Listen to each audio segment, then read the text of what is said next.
شروع اللہ کا نام لے کر جو بڑا مہربان نہایت رحم والا ہے۔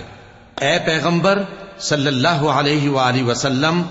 لوگوں سے کہہ دو کہ میرے پاس وحی آئی ہے کہ جنوں کی ایک جماعت نے اس کتاب کو سنا تو کہنے لگے کہ ہم نے ایک عجیب قرآن سنا جو بھلائی کا رستہ بتاتا ہے، سو ہم اس پر ایمان لے آئے، اور ہم اپنے پروردگار کے ساتھ کسی کو شریک نہیں بنائیں گے، اور یہ کہ ہمارے پروردگار کی شان بہت بلند ہے، وہ نہ بیوی رکھتا ہے نہ اولاد، اور یہ کہ ہم میں سے کوئی بے وقوف اللہ کے بارے میں جھوٹ گھڑتا ہے، اور ہمارا یہ خیال تھا کہ انسان اور جن اللہ کی نسبت جھوٹ نہیں بولیں گے،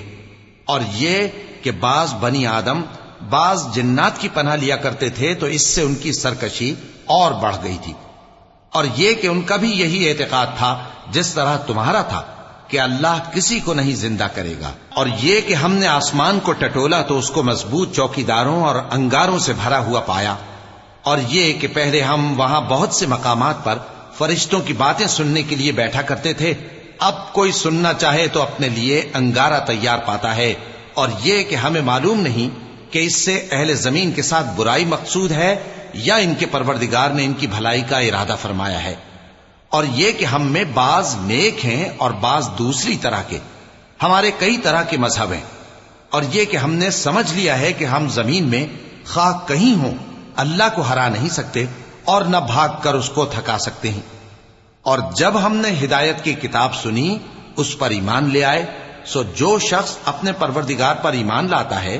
تو اس کو نہ نقصان کا خوف ہے نہ کسی طرح کے ظلم کا، اور یہ کہ ہم میں بعض فرما بردار ہیں اور بعض نافرمان ہیں، تو جو فرما بردار ہوئے وہ سیدھے رستے پر چلے، اور جو نافرمان ہوئے وہ دوزخ کا ایندھن بنے۔ اور اے پیغمبر صلی اللہ علیہ وآلہ وسلم، یہ بھی ان سے کہہ دو کہ اگر یہ لوگ سیدھے رستے پر رہتے تو ہم ان کے پینے کو بہت سا پانی دیتے تاکہ اس سے ان کی آزمائش کریں،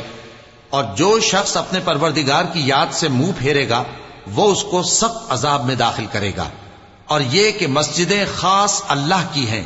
تو اللہ کے ساتھ کسی اور کی عبادت نہ کرو، اور جب اللہ کے بندے یعنی یہ پیغمبر صلی اللہ علیہ وآلہ وسلم اس کی عبادت کو کھڑے ہوئے تو کافر ان کے گرد ہجوم کر لینے کو تھے۔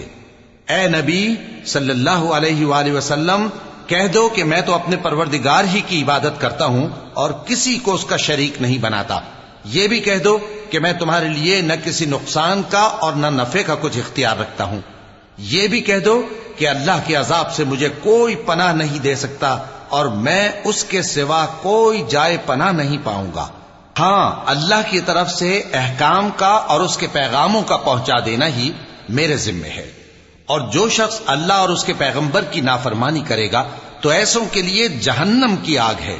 وہ ہمیشہ ہمیشہ اس میں رہیں گے، یہاں تک کہ جب یہ لوگ وہ دن دیکھ لیں گے جس کا ان سے وعدہ کیا جاتا ہے، تب ان کو معلوم ہو جائے گا کہ مددگار کس کے کمزور ہیں اور شمار کن کا تھوڑا ہے۔ کہہ دو کہ جس دن کا تم سے وعدہ کیا جاتا ہے میں نہیں جانتا کہ وہ عنقریب آنے والا ہے یا میرے پروردگار نے اس کی مدت دراز کر دی ہے۔